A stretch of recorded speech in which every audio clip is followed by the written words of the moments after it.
Hello everyone, welcome to our presentation for the operating system course. I'm Kayra, Sancı, and I'm together with Sinemis Koçak.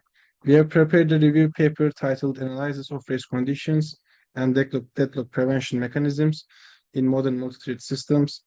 So today we will take you throughout the critical challenges of concurrent programming, specifically focusing on why systems freeze or corrupt data and how we can prevent these issues using operating system primitives. Let's go to the next slide. In this slide, we will understand race conditions. So let's start with the first major problem. First major problem is race conditions. In modern computing, we use multi-threading to make applications faster.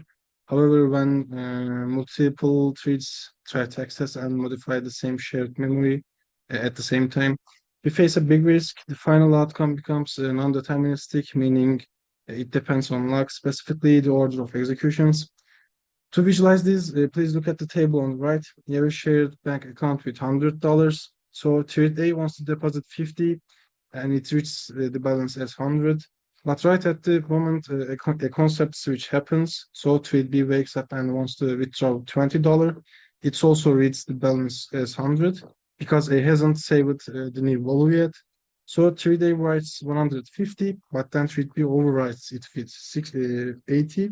So the result is the 50 deposit is completely lost. The final balance is 80, but it should have been 130.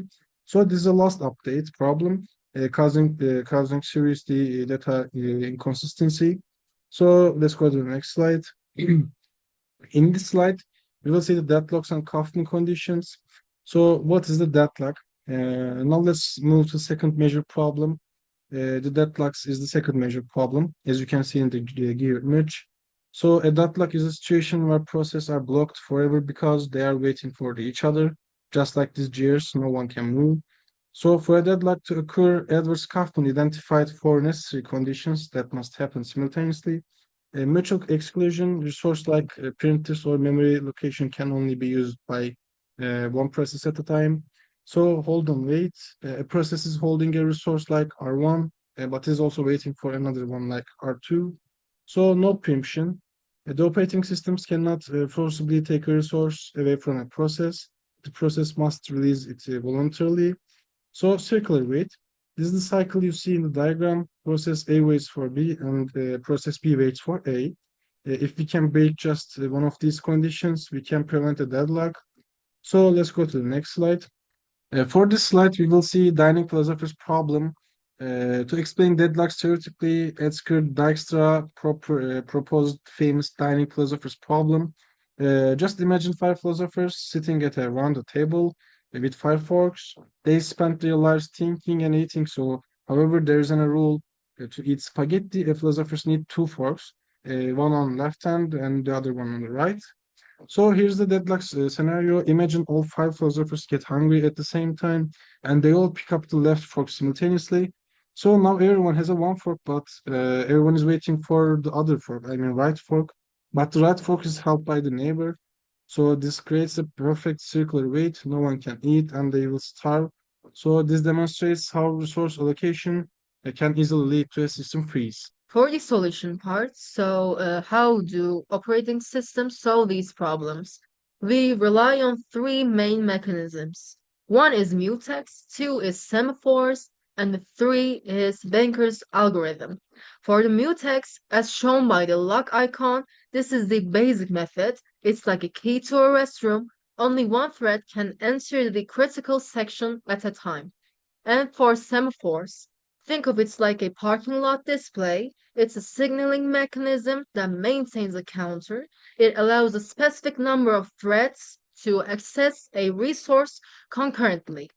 And Baker's algorithm, this is a more complex avoidance strategy. And before granting a resource, the operating system acts like a banker. It calculates if giving this resource will keep the system in a safe state. If it leads an unsafe state, the request is denied. You might ask, is this just a theory? The answer is no. In 1997, NASA's Mars Pathfinder mission almost failed due to a synchronization bug. The issue was a priority inversion. A low priority methodological threat grabbed a shared resource, like a mutex.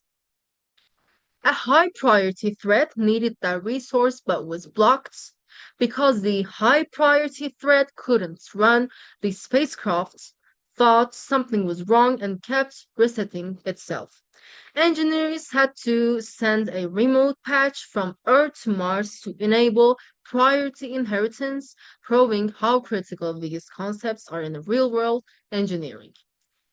For the conclusion part, we have four words. Necessity is multi-threading is not optional. It is essential for modern CPU performance. The risk, however, we must be aware the race conditions can corrupt our data and deadlocks can freeze our systems.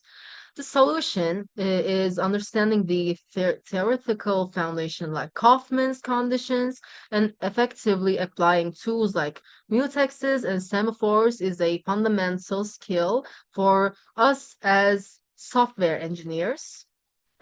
So here are the references used in our review paper, including the works of Silver Charts and Stallings. Thank you for listening. We hope this presentation provided a clear overview of synchronization challenges.